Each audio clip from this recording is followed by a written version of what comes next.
पाहताय JB TV news. बातमीत सत्यता हीच आमची ओळख। महापौर निवडीपूर्वी महापालिकेकडे विजयी नगरसेवकांचा जल्लोष, भगवे फेटे जल्लोष आणि आत्मविश्वास। धुळ्यात भाजपचा जलवा, ढोल ताशांच्या गजरात भाजपाची शक्ती प्रदर्शनात्मक मिरवणूक। महानगरपालिकेच्या महापौर निवडीसाठी आज विशेष महासभेचं आयोजन करण्यात आलं आहे। या पार्श्वभूमीवर विशेष सभेसाठी रवाना होण्यापूर्वी भारतीय जनता पार्टीकडून जोरदार शक्ती प्रदर्शन करण्यात आले। भाजपच्या वॉर रूम पासून शहरातील जुन्या आग्रा रोड मार्गे महापालिकेपर्यंत विजयी नगरसेवकांची भव्य पायी मिरवणूक काढण्यात आली।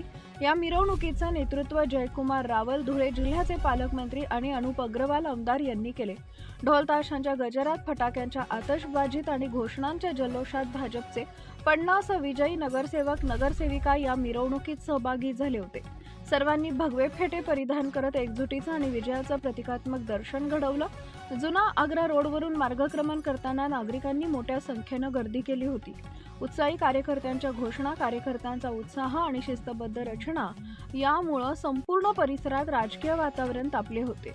अखेरीस वाजत गाजत भाजपचे सर्व नगरसेवक धुळे महानगरपालिकेच्या सभागृहात दाखल झाले। महापौर निवडीच्या पार्श्वभूमीवर काढलेली ही मिरवणूक केवळ विजयाचा उत्सव नसून आगामी नेतृत्वासाठी भाजपच्या ताकदीचा स्पष्ट संकेत देणारी ठरली आहे। आज होणाऱ्या विशेष महासभेकडे संपूर्ण शहराचं लक्ष लागले असून महापालिकेतील राजकीय चित्र लवकरच स्पष्ट होणार आहे। प्रतिनिधी परीक्षित परदेशी, धुळे। आपल्या परिसरातील महत्त्वाच्या बातम्या पाहण्यासाठी आजच आमच्या जेबी टीव्ही न्यूज चॅनलला YouTube वर सबस्क्राइब करा आणि बेल आयकॉन प्रेस करा।